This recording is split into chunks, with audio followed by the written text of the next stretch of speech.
Okay. Whoa. Sarah, can you hear me? I can hear that. me? You may have seen many videos on social media like this, What is it like? It's okay. It's okay. of people hearing for the first time. Yeah, you heard it.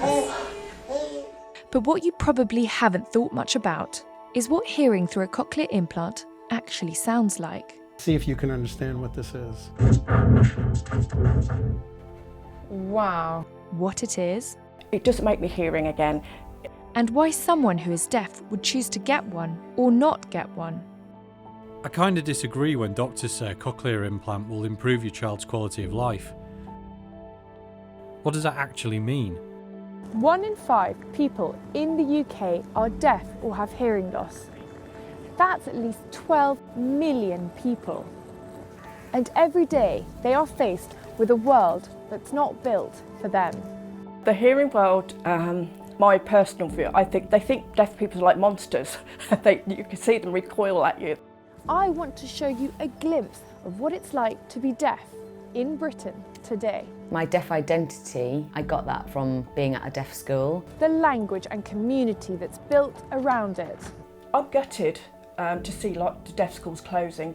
To try and figure out how we can make Britain more accessible starting today. How can people be more deaf aware? Be patient. You might need to repeat or rephrase things. Don't say it doesn't matter. The only thing different about me is my ears don't work, that's it.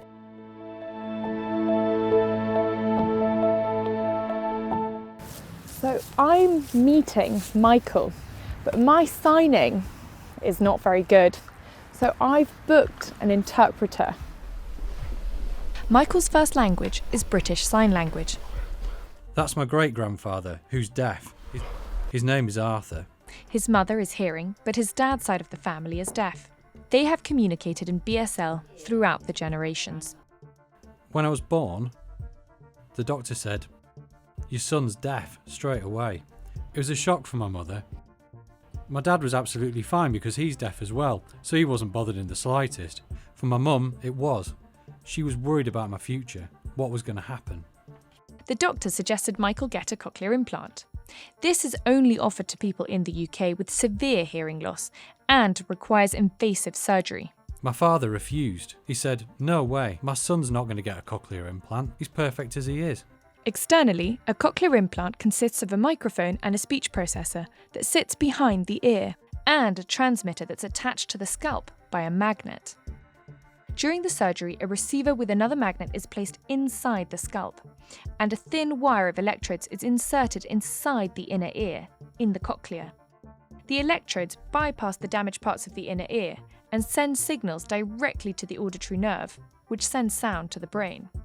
Around 20,000 people in the UK have cochlear implants, but not all operations are successful. There are so many different factors that influence how well someone does with an implant. And you do get a very wide range. You get people who get a cochlear implant who get very little other than a basic sense of sound, and it doesn't really help them in their speech perception. And you get other people who can talk on the telephone. I'm in Professor Stuart Rosen's office, where he's going to show me simulations of what it's actually like to hear through a cochlear implant. Well, not quite. We don't know exactly the way the sound to an implant user, only they know that. But it certainly gives you some idea about how intelligible a sound would be or not. See if you can understand what this is. These mushrooms taste amazing. Oh, that's very close. So here's the original. These brown mushrooms taste amazing. I just find it really fascinating how much more you're getting from the original voice. Like you can hear her accent, which you wouldn't have been able to hear. No, exactly. One of the striking things about cochlear implant users is how much more sensitive they are to background noise. And I have here a demonstration of that. And this is in a background of cafeteria noise. That's impossible to understand. I think it is pretty much impossible. Here's what a normal hearing person would hear. The performer worked for little money. Wow.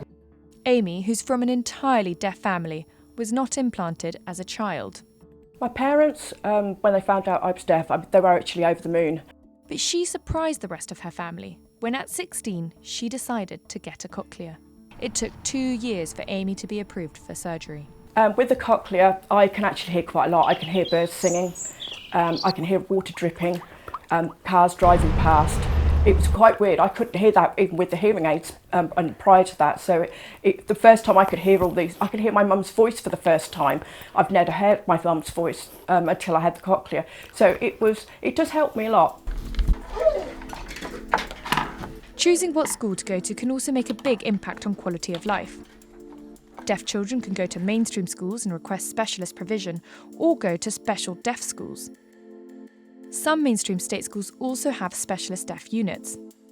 But here children can be faced with a difficult choice. I went to school just for, of course, the education thing, but also to sign with other deaf children. If I'd been in the hearing school, I would have had nobody to talk to. It would have literally just been the lessons. While Michael was able to enjoy a social life at deaf school, he isn't sure he made the right choice. When I look back, I wish I'd gone to mainstream school. Deaf schools, they didn't teach anything about the hearing world, so as soon as you come out, it's a really big shock. Sarah was born into a hearing family, like the majority, 90% of deaf children. She went to a special deaf school where signing in the lessons was banned, to encourage children to speak. At that school, we had to lip read all the teachers, and so that meant I missed out on a lot of information. By the time I got to mainstream school, I realised how far behind I was. The mainstream for education was much better. Yet going to a deaf school allowed her to connect with the deaf community. My deaf identity, I got that from being at a deaf school. I met so many different deaf children and realised how beautiful a community it is, and realised that I could just be myself there. In the 1970s, there were about 75 schools for the deaf in the UK. Now there's only around 20. I'm gutted to see the deaf schools closing, because deaf children, they've all been taken off into mainstream, which has a knock-on effect on the deaf community. This is Simon. He's head of policy for England at the National Deaf Children's Society. What are your concerns around deaf schools closing? Obviously, having less choice is never great. It's also concerning when you see deaf schools closing midway through a child's education. Finding a like-for-like deaf school may just be a very, very long way away, which has its own challenges of how they're going to get their child to and from that school. What we're also concerned about is in mainstream schools, we've seen the numbers of teachers of the deaf drop significantly. They've dropped around 20% since 2011. If that support isn't there, that can lead to loneliness, complete isolation in the classroom. Simon is also deaf. He went to a mainstream school. Deaf awareness is a big thing. That was probably my biggest barrier to education, was teachers not really looking at me when they were talking, turning around and looking at the board behind them, writing on it, not able to have that access. It was this lack of access that pushed Sarah to get a cochlear implant after she left school, at 19. As growing up, I internalised a lot of the discrimination that I experienced as a deaf person, and that's, I think, what pushed me to get implants, because I was fed up of struggling to hear.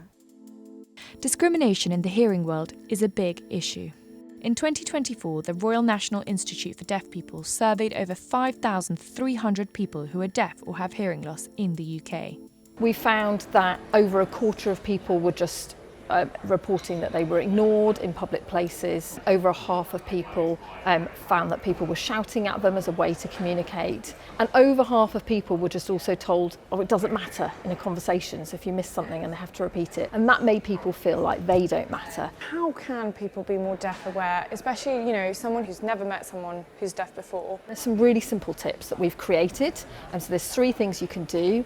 Get somebody's attention first before you start speaking to them. You might want to kind of wave in their direction or tap them on the shoulder if you know somebody well enough to do that. Face them when you're having a conversation, because many people lip read even if they don't realise they're doing that. And the last one is be patient. You might need to repeat or rephrase things. Don't say it doesn't matter. Do you think Britain is accessible to deaf people? No. Britain is very, very poor. It's not a high standard of accessibility. Doctor's appointments, for example. At the GP, it's really difficult to get an interpreter, to make appointments, to cancel appointments. Finding different ways to communicate. It's very easy for me because I'm able to write. For example, some deaf people haven't got very good written English, so it's really hard for them. There's not enough interpreters out there. You know, I'm from a deaf family. We do attend a lot of appointments, and we have it where the interpreter hasn't turned up. There's a communication breakdown, which it affects us because we don't know what's affecting our own health. It just feels very unfair. A lot of the time we have to fight. I have to fight for my access at work. I have to fight for access socially, at the cinema, you know, everywhere you go. Why do they show a caption screening at 8 o'clock in the morning? And how do you think the country could be more accessible? The hearing people need to learn to sign. That's the main thing. That would be enormously helpful because it would ease communication for us in the deaf community. That is the number one thing. Learn to sign. It would be nice to see more deaf people on TV. There's only 1 or 2 at the moment, so hearing people don't really take notice of us. More representation, you know, that could be in adverts, just more visible to make hearing people more interested and more aware. On TV, we got Rose Ayling-Ellis from Strictly Come Dancing, who's amazing. She can speak. How does it feel to be nominated? Really, it's a big deal. I think not just for me, but for that community.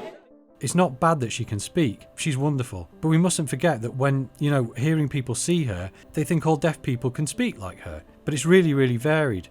Some deaf people have got good speaking voices. Some have terrible speaking voices. Some people don't speak. So, you know, just because I am deaf does not mean I can speak. And it's really important to remember there is going to be diversity among the deaf community. Talking about diversity, I'm here at City Lit Deaf Day, where thousands of people have come to celebrate deaf culture and community. And the rooms here featuring stalls and workshops are full of people. Why is this event important? It's important that we offer this event to the deaf community, to show them what services are available to them, what training opportunities there are. They get to learn various information, network with other deaf people, and meet with their friends who potentially live a long way away from them. But I'm meeting family as my sisters, Alexia and Natasha, are here with their friend, Samaya. Samaya, why are you here? I'm here today to celebrate the Deaf Day, and it's amazing to see a lot of deaf people around the UK come together to celebrate their culture, to celebrate their language, and it's just amazing to see them all here. While Natasha, Alexia and I usually speak to each other, this time they decided to sign, to show the power of British Sign Language. Actually, this is my first time here at City Lit Deaf Day. Wow, it's really amazing to see so many deaf people coming here. It's really wonderful. And it's beautiful to see everybody signing because, you know, BSL is a very rich language and full of culture, so really lovely. And Alexia, you're volunteering here. Why celebrate deafness? It's very important because for many years deaf people have encountered barriers. Now they can come together, they can use BSL freely, they can be relaxed with all those barriers removed because it's such a unique language. As you have seen, my 2 younger sisters are deaf, which is why I set out to do this documentary. And while I thought I knew a lot about deafness, doing this has actually opened up so many conversations and made me realise there's still so much more to learn. It's been an incredible journey meeting all these people. I think my main takeaway is the lack of awareness that persists in the UK, making the barriers that deaf people face so much harder to overcome. But there is such a vibrant community out there, and one that's so exciting to get to know. My next step is to learn British Sign Language properly.